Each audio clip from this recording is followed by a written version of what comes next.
So I'm wondering if anybody else is feeling a bit of yearning, hunger, clawing, empty, maybe a little sad, a kind of like you're digging out of your own grave, like you're a vampire and the light has just hit you, like ah. So this is another Kundalini Chrism yoga update, your mother tongue. If you don't know, we go from solstice to solstice. We go root to crown, solstice to solstice, root to crown. So where we are right now is the first fire of the manipura has been lit. So we've moved from root, we are in sacrum, the waters, we're in the mud in the waters, and the first fire has been lit. So this also correlates, today is Hartalika Teej in India, North India, they celebrate this. And it's the marriage of Shiva and goddess Parvati, right? And if you look on the wheel of the year, the mother's body and cycle, today's the 6th of September and Mahashivratri happens around a similar time on the other side of the cycle. So it happened on the 8th of March this year.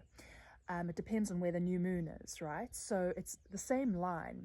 And Mahashivratri is the celebration of Lord Shiva penetrating Shakti, mother. So Shiva and Shakti merge at Mahashivratri, and there's another celebration today, same line, same amount of time just before the equinox, where Lord Shiva, Star, where are you going? Sorry. Lord Shiva, don't go too far, baby. Lord Shiva marries goddess Parvati, which is another kind of expression of the mother, right? So on these 2 days of the year, I observe these days because they're the alchemical moment where I spoke about the egg being deposited, the psycho-spiritual egg. This is when the chrism comes down and fertilizes the egg. So when I say it's the first fire of the manipura chakra, we're slowly moving into the third chakra. We're making our way there, and that's fire. So the first fire, the spark of fire, is the penetrating force, which is father, right? So the first fire fertilizes the egg. So we have been ultimately fertilized. It's a very important day, both Mahashivratri and today, in terms of alchemically what's occurring in us. And in India, they kind of celebrate, it's the story of Mahaparvati being abducted by her female friend because her father was going to marry her off to Vishnu, and her female friend took her into the forest. It's always a forest, and she stayed dedicated to Lord Shiva, and because of her dedication, she marries Lord Shiva, right? So a lot of Indian women celebrate today in hopes of having a good husband and marriage like Lord Shiva. But I think it goes deeper than that, because Lord Shiva, to me, Ishvara, is the ultimate emptiness, the ultimate benefic, all-loving, all-aware father concept in ourselves. It's our higher selves. Lord Shiva is my higher self to me. So for me, the story is kind of like, we're all Mahaparvati, right? Even if you're a man. The goddess, to me, in terms of how this works, how does Shiva and Shakti work? How does father and mother work in an alchemical way, psychologically? Well, we're all mother in our nature, holy in our messiness, holy in our ignorance, holy in our inability to see kind of exactly what we're moving through, but kind of know what we want to move through. And father, or heavenly mother, but let's say father for the sake of this argument, is our higher selves that we stay devoted to, right? So there's this churning at this, as the first fire is lit in Manipura on these very specific days in the most ancient fertility culture in the world, right? A culture so connected to the language of the mother that has preserved the mythologies of the mother like no other culture on earth. The various systems in India, right? So on this day, the first fire, meaning the father looks, or the father secretes and fertilizes the egg. And fertilization is happening in us. So it's the Kundalini has been in mud and water, but as the fire hits it, she starts to churn. And the fire in alchemy, it's the first fire that's beginning. So we're only at the beginning flame, but that first fire starts to distill and burn the water, burn the muddy waters to separate the water. This murky water will now rise out of the mud. So there's this discomfort in it. It's a kind of like feeling, like you know, I was talking to my fellowship. We were discussing this week Monday. So for about a week and a bit, we've all been feeling like hunger, ravenous, sexual energy. I want, a bit hollowed out, a bit empty, a bit sad, a bit emotional, a bit like clawing at the insides of ourselves, you know, because there's this movement that is happening alchemically. And even you might notice, I'm not sure if you've noticed, but it's happening in the southern hemisphere where I am. And my friends in the northern hemisphere are saying the same thing, where it's like the weather is so weird at this time of year. We're supposed to be in winter, but it's been like blazing hot for 2 days. Then it got freezing for 2 days. Then it got boiling for 2 days. Then it got freezing for 2 days. So it's this hot, cold, hot, cold, hot, cold.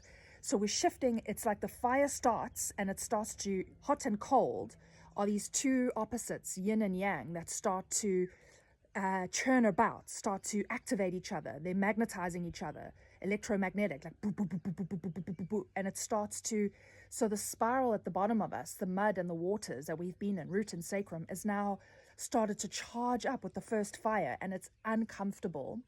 And we're still beneath the surface. So come equinox, we break through the surface. Imagine yourself as a plant, right? You're the seed.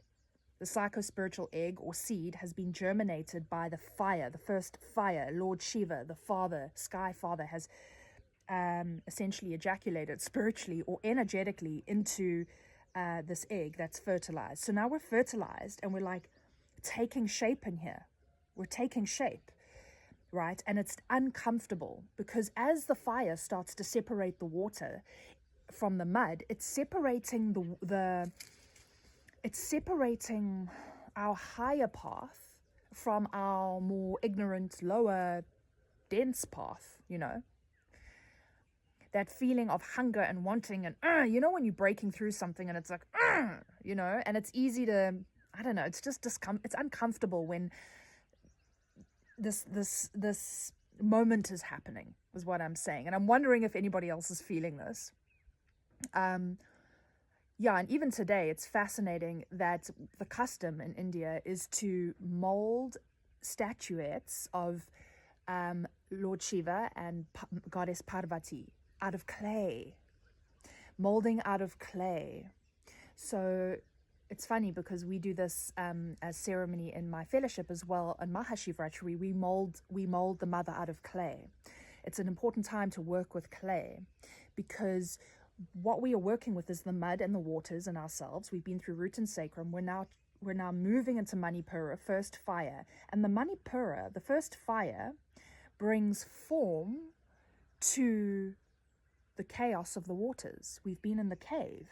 We've been in the principles of the mother or the darkness. So when the first fire comes, it brings form to the material. The prima materia is there, and the fire brings form. So it's interesting that the custom, this ancient fertility custom, is to shape mother and father, which is us.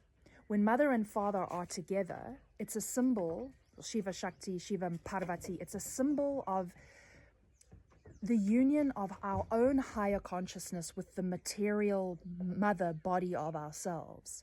So when we shape Shiva Shakti or we shape out of clay, we are forming something out of disorder, out of chaos, out of the unknown. We are taking shape, right? We are starting to form something. The first fire means order is coming. Slowly, we shape the clay of ourselves. What are we moving toward? I think a lot of us have an idea of where we're going, and there might be a lot of discomfort and that scraping feeling, the hunger there. The hunger comes, the deepest hunger or like inertia or discomfort comes when we are actually moving and molding ourselves in a higher way. When you do something good for yourself, great discomfort comes. So that fire is here. The fire has arrived, and it's today. Blessed Hartalika Teej. I don't know if I'm saying it correctly, but